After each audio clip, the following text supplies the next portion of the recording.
Hi everyone, it's Bobbi-Jo and welcome to my home. I am coming to you with an update on my gluten-free diet and what's happening with that.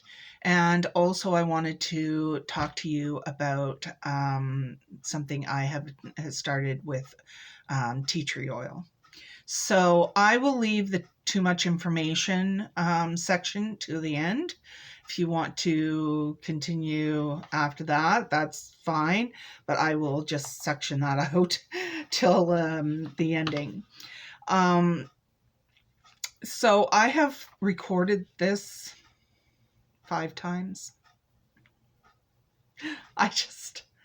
I am having a week with my recordings. I have wanted to post so many videos and have bombed them all. They're either too long, I mess up something, I go off on a tangent, I just... Anyways, so Mario is off to the pharmacy, so I said I'm going to sit down and try to do this again. Please ignore my lighting because I know this isn't my usual setup. I usually use my phone, and Mario's got the phone, so I'm trying it with my tablet. I'm slowly getting used to this new tablet. And the camera's way better than my old one, so... So yeah, I'm going to talk about the tea tree oil first, but before I get started, please know I am not a doctor. I am not a medical professional at all, even remotely. I do not, these are just things that worked for me, and that were researched by me. And I would talk to your doctor, do your own research, find information, and see if it will work for you. So, first things first, my face. Yes, it's not just a mug, an old mug. It's not just that. As you can probably see, there's blotches on my skin. You can probably see my... Anyways, I have blotches on my skin, a couple on my forehead. Like right now, these kind of go away and come back. Right across here. I always have them down here. And behind my ear I always have, and I have some that come in here. And my doctor and I have tried some things, and the cream does okay. It's not perfect. I still get periodic like blistering where it's like a sunburn almost. Yeah, and it's weird. Anyways, what I decided to do is I have tried tea tree oil. It's tea tree oil, essential oil. Make sure if you're going to do this, make sure you've got one that's okay for the skin. However, even though you can put it on the skin, you should be mixing it with another type of oil. Do your research on which ones will work best. I use coconut oil. So I mix it with coconut oil. I put it on my face. I've been doing this about a week. I'm seeing a lot of benefits to it. I put it around. The only issue I have is that I cannot put it around this part. The reason being is because it leaks into the eye. You cannot get it in the eye. So those ones there I have difficulty with. I dabbed some on there this morning because the problem is that the one up here, it will take a layer of skin and it's like burn. So I put my regular cream on it yesterday and it made it worse. And I said, okay, I'm going to try the tea tree oil just a little bit. So to get it calmed down. It's the inflammation I'm seeing a big difference with, that my face is not as irritated. My behind my ear isn't as irritated and stuff like this. I have been adding tea tree oil to my shower gel as well, which is very nice. And tea tree oil can be used for quite a few things. I believe it's an antiseptic, but check on Google for that. And also, it does a few other different things. So I put it in my shower gel, and I already had shampoo with it in it. So I used that. And yeah, so I highly recommend looking into that if you're having skin issues. Yeah, I think mine's a type of eczema, but I don't know. We've tried to handle it for years. It's not going away, I don't think. But at least if the inflammation goes down and it doesn't blister, I think I'm okay. So, the no gluten diet. The no gluten diet is going very, very well. I do not feel unlimited. One thing I did tell Mario yesterday, I do miss crackers, like having crackers for soup. So I'm going to try to find something that I can have for soups. But there is at Dollarama, a dollar store here in Canada, there is these rice. They're rice. Yeah, crackers, and I really like those for dipping, like for hummus and stuff like that. I'm a big hummus person, and yeah, I really like those, and they come in a couple of different things, but I just like the plain ones because when you're eating hummus that is already like hot pepper or something like this, you want the taste of the hummus. So anyways, going off topic again. Anyways, what I have noticed is two things. For those who don't know, I do have fibromyalgia. And if you're not familiar with fibromyalgia, it is a chronic illness. And there's similarities between everybody, but sometimes somebody is worse than somebody else. Sometimes they have it in different areas, stuff like that. It's a whole thing. It's really, yeah, confusing. But anyways, mine is, I've had mine for, gosh, I'm going on to, I close to 3 decades now. I think I was 21 or something like that. So anyways, I have pain, and I have many other things, but one of the things that is pretty consistent with most sufferers is that we have what's called fibro fog. And what it is not like a brain fog that you have intermittently. It's a brain fog that you have on like the majority of the time. So it's like looking in through a veil, basically.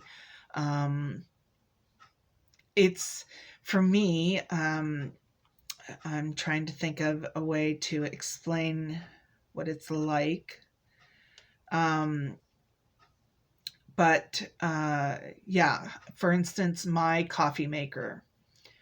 My coffee maker has, it's an old Keurig. It's a mini Keurig, and I've had it for about more than 10 years, probably. And, well, it's got to be more than 10 years for sure. And it's got 2 buttons on it. So, for instance, I will go to my coffee maker that I use once, 1 to 2, or sometimes even 3 times a day, and get my coffee. Now, there's times, and I might have no problem using the coffee machine for a week, for instance, but then it depends on when that, like, it's not, you have it all the time, but it's worse than, like, it's worse sometimes and not. Anyways, it's a weird, fibromyalgia is weird. Anyways,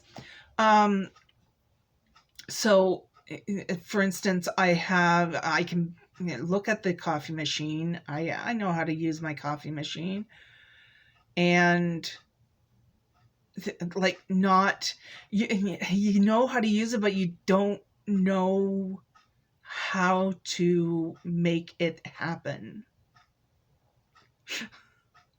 I know it's hard to explain. Anyways, I will move on. So what I have found is that I am having clearer thoughts without the gluten. I watched the trends. I'm not like, this isn't, I was good yesterday or what have you. I'm not 100%. I know that. I may never be 100%. But even if I'm 5%, 10%, I find it's bonus. So I thought I might be just, putting, like, imagining it. So what I did is I asked my husband, I said, have you noticed if I'm clearer? He has noticed a big difference in the fact that I'm contributing better ideas on doing things. And that I'm not, but yeah, I'm making a little bit more sense when I'm talking, because you get so that you're trying to communicate and you're not communicating right, and you're not communicating right. But anyways, he says that, but somebody who knows me outside of home, they may not see a major difference, or they may not even see my brain fog. But Mario, who lives with me, it's like my mother when I was first diagnosed. I lived at home, and she was noticing things that other people didn't notice necessarily, because you're not around the person all the time. Their defenses are down. And what I mean by that is that you have the tendency, when you're chronically ill or have you have the tendency to put on your best face when you're around people. So it's kind of like somebody who doesn't want to get a hearing aid, and they're missing things, but they don't want to show that they're missing part of the conversation. So it's similar to that, where we don't want to show too much. At least in my case, I don't want to show it, and I put on my best face. And sometimes people don't realize that I'm not well, maybe even not well as they're talking to me. But anyways, I digress. So Mario thinks that I have been better, and he's noticed that. So I'm very happy about that. And because both of us are noticing, I'm not just being hopeful. So the next thing is the TMI, the too much information. So if you're not interested in hearing about my irritable bowel syndrome, you should leave now. But I have IBS, which is irritable bowel syndrome. You can have chronic diarrhea or chronic constipation. It comes typically with fibromyalgia. I was diagnosed with fibro at 21. I was about 24 when they diagnosed the IBS. About 25 when they diagnosed reflux disease. So these things kind of are at it. Like they told me that it was like a symptom almost of fibromyalgia at the time. So anyways, what I have is a constipation issue. So I have to take a pill nightly in order to make sure that I'm able to go regularly. But some days I take a lot of pain medication, and my pain medication leads to more constipation. So I will need to take 2 of the pills that I take at night. So anyways, when I take 2, typically, I get up in the morning. I'm in quite, like, the pain is intense enough to, I think I'm going to be sick. I have to lean against something. It's severe. And until I go, and then after I go, throughout the day, if I move any and stretch out that inflammation in my bowel, then I'm in pain. So I have to take painkillers through the day to control that. So what I have noticed by now, since not having no gluten, I have noticed a great difference in that. And it is a trend. I waited weeks because I get it about once a week, once a week or once every week and a half, but very frequently. And I went weeks, and I have continued to see the difference. Now I get up, now I'm not seeing a difference with my constipation, but I have had a constipation issue ever since I can remember. So anyways, I'm still having it, but when I do take the 2 pills, the next morning I have a small amount of pain. Not even, it hardly registers with me. And I go, and then it's done. Everything's done. I don't have to take painkillers all through the day. I don't have to, like, sit on the couch all day. I don't have to put up with the severe pain in the morning. I feel just like I do every other day, and it is fantastic. And I told Mario, if that's the only thing that comes out of this diet, score. I don't care about anything else. I don't care. Yeah. If I get this, and then you add that, even if I'm less of fibrofog, even though I'm less, I will take that less. You can, when you're on the bottom, you can only go up, and I just can't get over that. So we are continuing with the no gluten.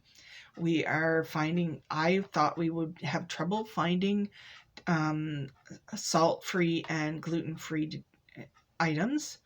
Recipes, we are not. I am very happy with the recipes we are finding. They're really delicious. Some of them are really delicious. And yeah, I was blown away. I will be continuing with it, continuing to update you. I have seen no difference in my pain level at all. And yeah, it's about it's a little bit worse since we're getting into more of that damp, cold weather. So it's been a little bit worse lately. But it's fall, and I know what I'm like in the transition seasons. Fall and spring are my worst seasons. So, yeah, but if you take one thing away from me, just one thing, I am okay. If you like, yeah, I'm very happy with that. I'm glad I tried it. So I will continue and give you guys updates. All right. Thanks, you guys. Bye.